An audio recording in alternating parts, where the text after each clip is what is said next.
You can't turn lust into love. Lust takes while love gives.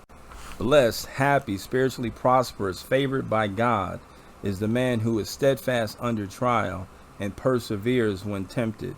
For when he has passed the test and been approved, he will receive the victor's crown of life, which the Lord has promised to those who love him.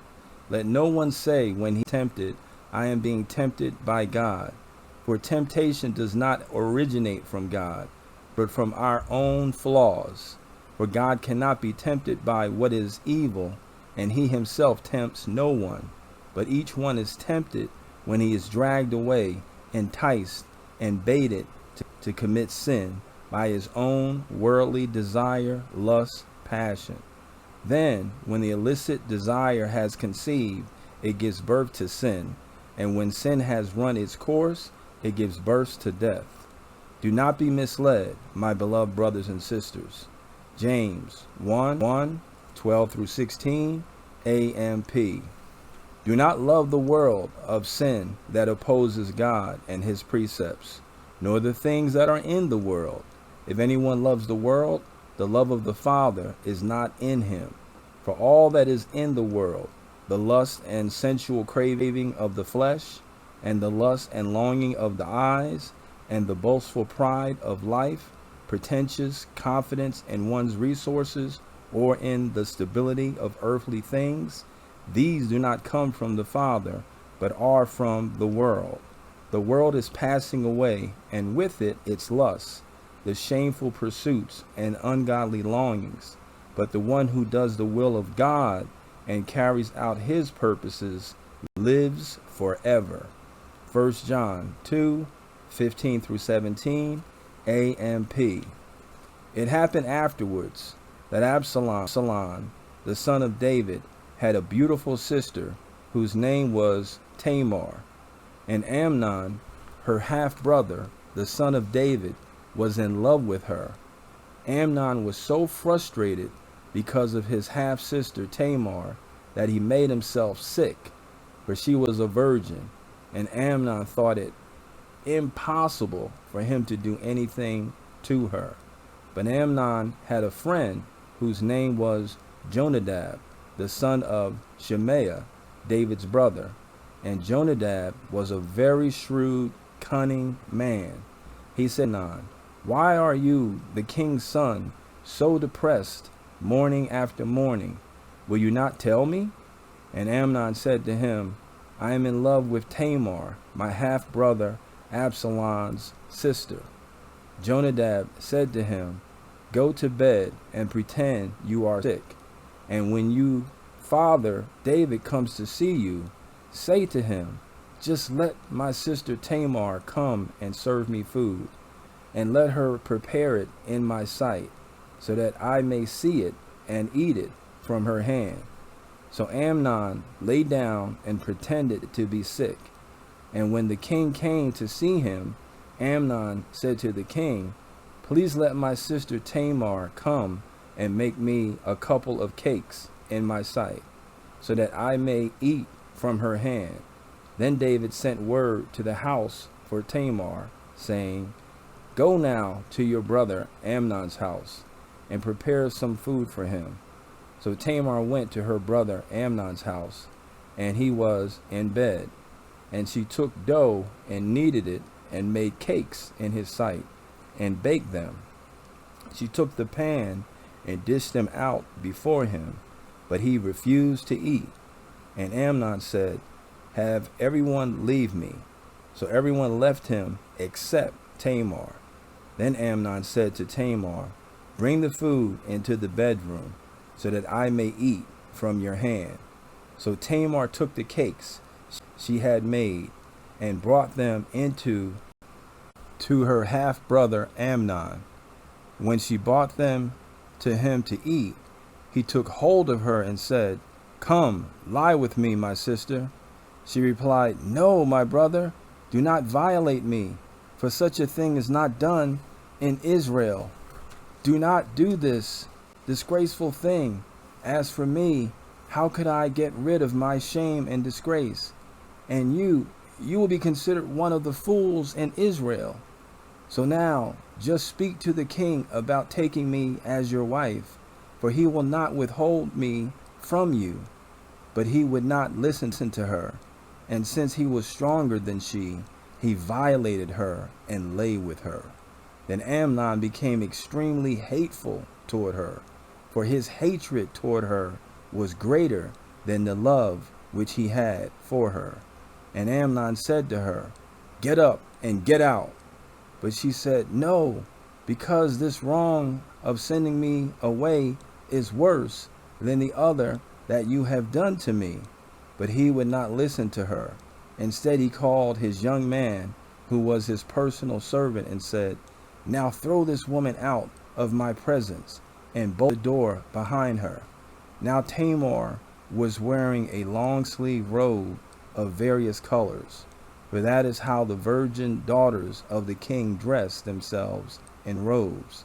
Then Amnon's personal servant took her out and bolted the door behind her.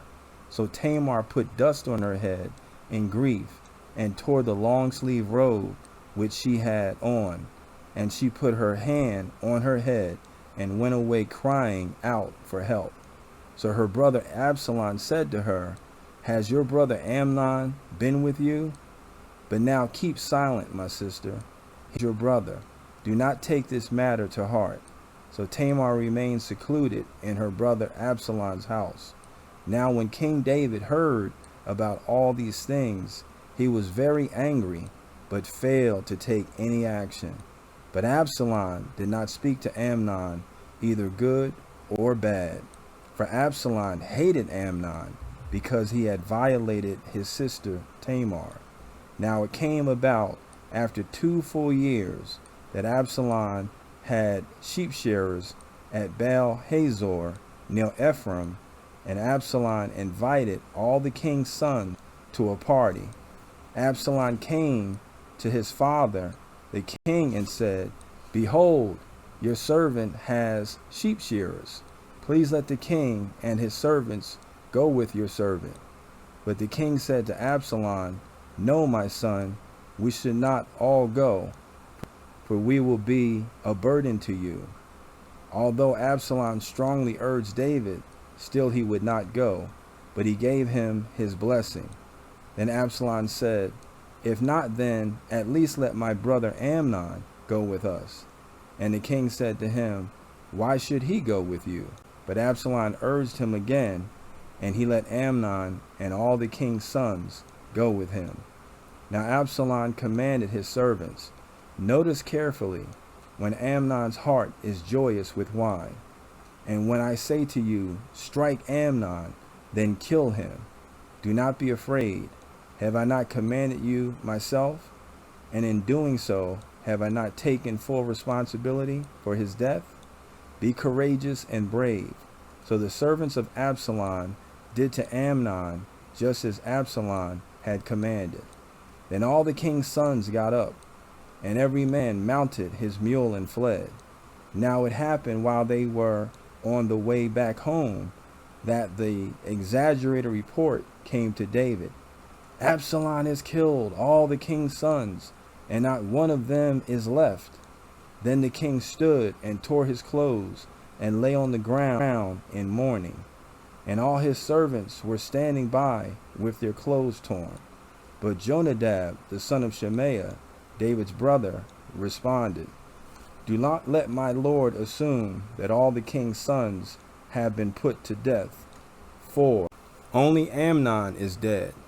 This act of revenge has been on Absalom's mind since the day Amnon violated his sister Tamar. So now, do not let my lord the king take the report to heart that all the king's sons are dead, for Amnon alone is dead."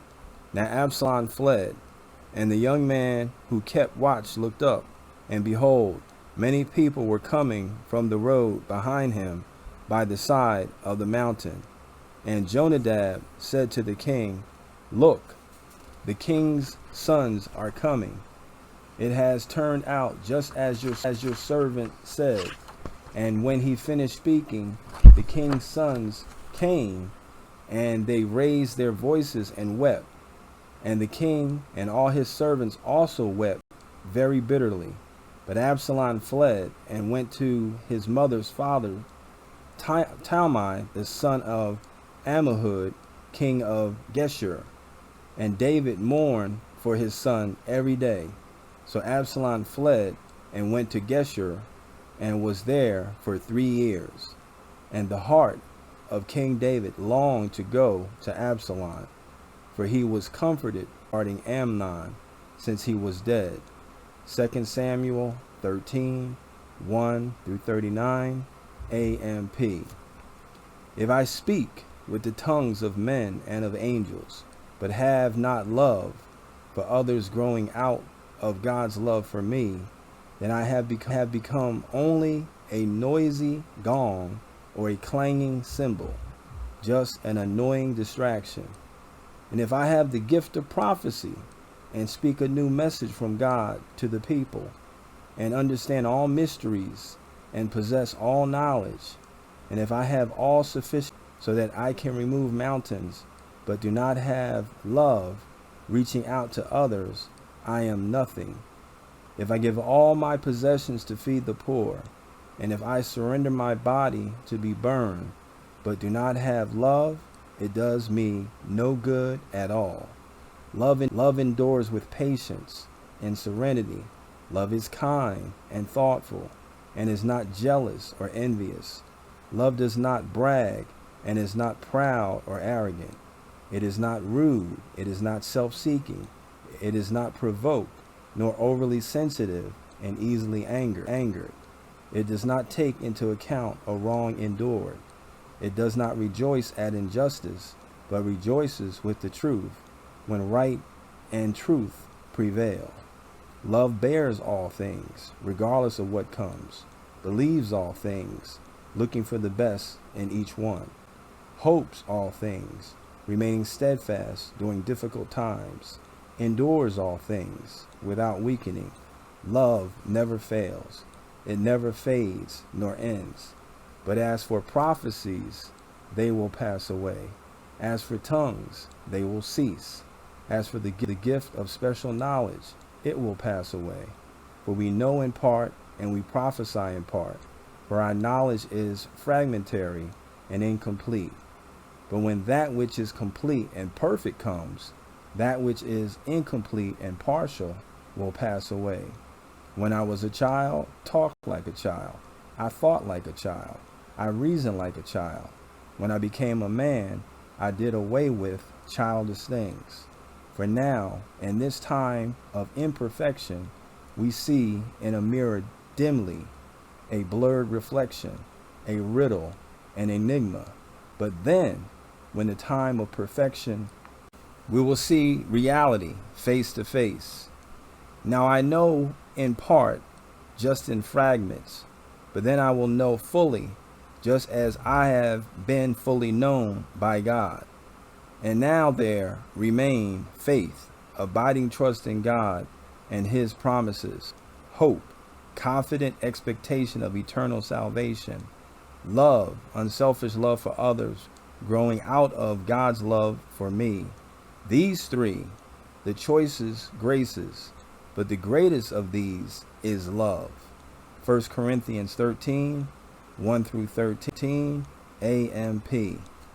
This is my commandment, that you love and unselfishly seek the best for one another, just as I have loved you. No one has greater love nor stronger commitment than to lay down his own life for his friends. You are my friends if you keep on doing what I command you. I do not call you servants any longer, for the servant does not know what his master is doing. But I have called you my friends, because I have revealed to you everything that I have heard from my Father. John 15, 12 through 15, AMP. For God so greatly loved and dearly prized the world, that he even gave his one and only begotten Son, so that whoever believes and trusts in him as Savior should not perish, but have eternal life. John 3:16. AMP. AMP is short for the Amplified Bible Version. For more, please visit our website, soldiersforjesusministries.com.